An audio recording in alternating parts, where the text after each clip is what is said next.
Existem softwares para medição que podem ser usados em loco e tornar apontamento de caixas, bem como equalizações mais assertivos.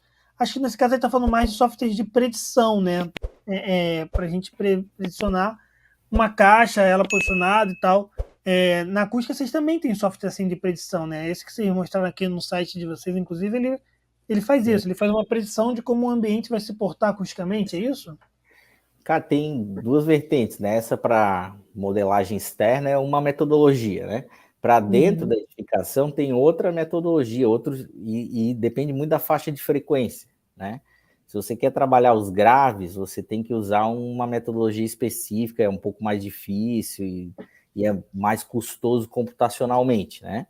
Mas se você quer avaliar mais as frequências agudas, aí você tem métodos um pouco mais baratos, vamos dizer assim, de computador, né?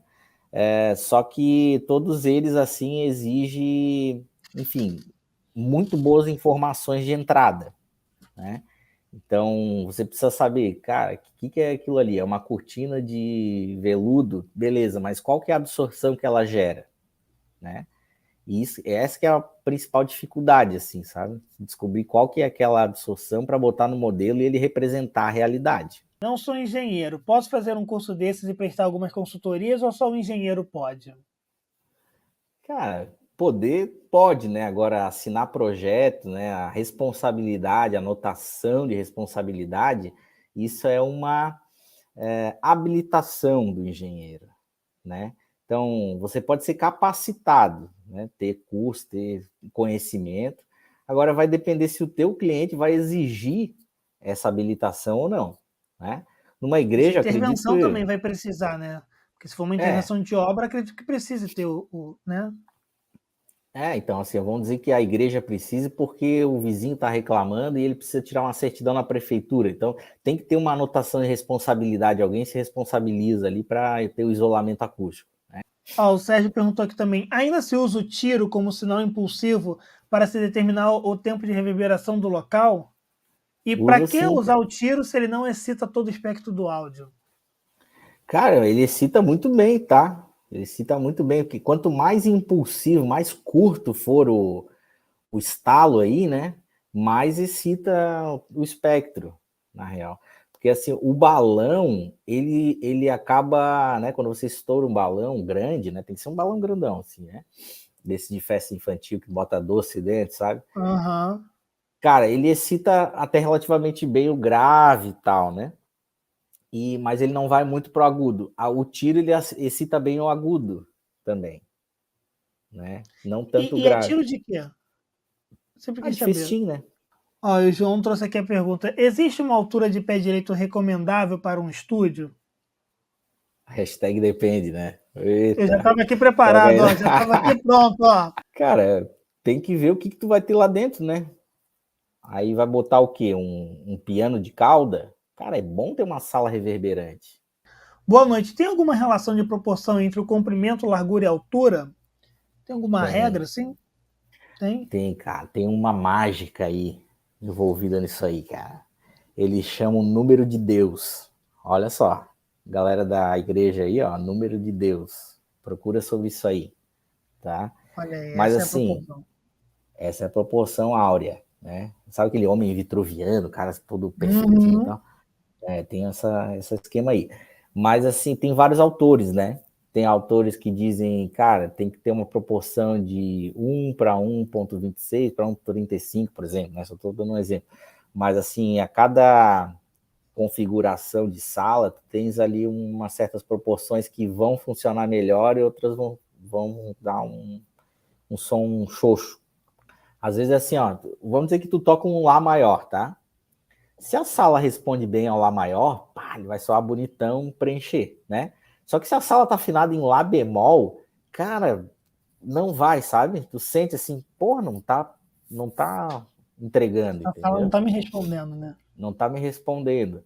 É mais ou menos isso, assim, porque se tu tem vamos dizer assim, uma ressonância da sala, que ela gosta de vibrar, numa nota que está desafinada em relação à nossa escala, puta, isso aí dá uns probleminha, entendeu? Tem arte na acústica? Tem arte, cara, isso é bem legal, cara. assim, tu precisa de vivência, né?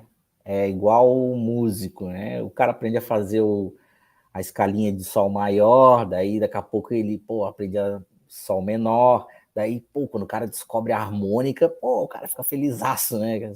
Putz, e agora tem a melódica ainda, né? Daí depois ele começa a estudar jazz, vê que, porra, pode brincar pra caralho, que não tem nada a ver ali, né, cara? Cria na hora e vai da mente, né? Então a acústica tem um pouquinho disso também, cara. Tem a matemática, tem a coisa, mas essa coisa de afinar a sala, sabe? As dimensões, né? A arte ela tá mais também na estética, né? Pô, trazer um material que seja agradável visualmente também. Isso conta Ah, muito para isso os é legal também, arquitetos. né? Ó, o Sérgio aqui também trouxe uma ideia que é o seguinte: ele tem um recinto com 300 metros quadrados.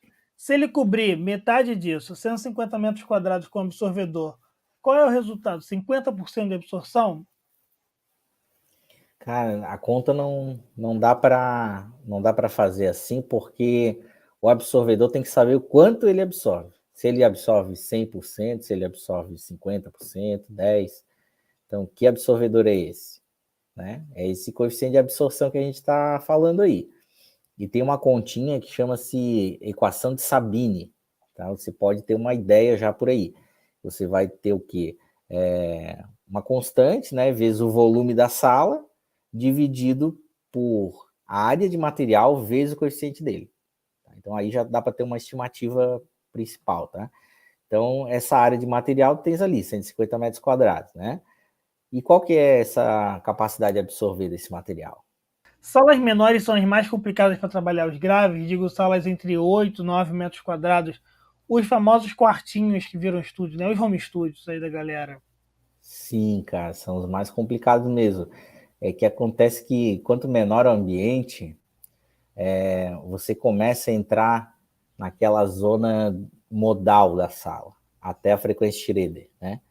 Então, ali naquela zona, cara, dificilmente você vai conseguir um bom absorvedor no mercado, assim, que tu compre de prateleira. Você vai ter que projetar um para trabalhar. Cara, pô, preciso de um para 80 Hz. Como é que tu vai achar um absorvedor para 80 Hz de prateleira? Difícil, entendeu? Entendi. E, cara, 80 Hz é uma onda gigante também, né? Não vai ser tão simples assim, né? Então, são os mais desafiadores nesse sentido. Mas aí, às vezes, tem que pensar, cara, o que tu vai fazer ali dentro? Às vezes o cara vai mixar Gravar alguma voz e coisa. violão, né? Voz e violão. Daí o 80 Hz o cara vai limar um high No pass. E HPF. aí? O Sérgio falou aqui, tem como explicar a fórmula de Sabine de forma resumida? Vixe, de Cara, forma forma resumida, complexo. resumida. Cara, forma resumida. O volume da sala é diretamente proporcional ao tempo de reverberação. Tá? Então, se você tem uma sala grande, volume grande, né, dimensões grandes, o tempo de reverberação vai ser maior. Tá? E vai ser inversamente proporcional à área de absorção dos materiais, a área equivalente. Então, se você tem material de alta absorção, vamos dizer 90%, né? Quanto mais você aumentar o material, né, como é inversamente proporcional, mais vai descer o tempo de reverberação. Então, é inversamente proporcional. A massa de pessoas é calculada para a sala e o quanto essa variante é considerada no projeto? Boa pergunta, hein, Léo? Legal, Léo. Cara, é o seguinte, você precisa entender se essas pessoas estão sentadas, né? Se elas estão de pé, e às vezes, e assim, a densidade de pessoas vai influenciar um pouquinho, né? Então, em geral, assim, a gente faz projeto de auditórios, né? De casa de espetáculo, de teatros e tal, né? Então, você tem mais ou menos uma noção de quantas pessoas por metro quadrado tu tens ali.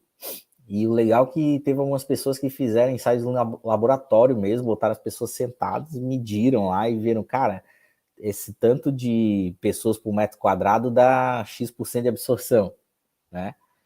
E aí que é legal, porque daí no modelo você tem que simplificar as coisas, né? O modelo, o que que é? É um boneco da realidade, né? Então você vai pegar, vai desenhar lá um quadrado, vai dizer, cara, aqui tem 100 pessoas, né? Espalhadas aqui, tantas pessoas por metro quadrado. E aqui tem X% de absorção, vamos dizer que seja lá 60% de absorção. E aí no teu modelo, ele vai bater o raio sonoro ali e vai absorver 60%, o resto vai voltar para o ambiente. Então, é mais ou menos por aí, sabe? A gente tenta simplificar as coisas para obter uma estimativa sem usar um computador caríssimo aí, né? Então, quanto mais pessoas tiver no ambiente, em geral, melhor é a acústica da sala, tá?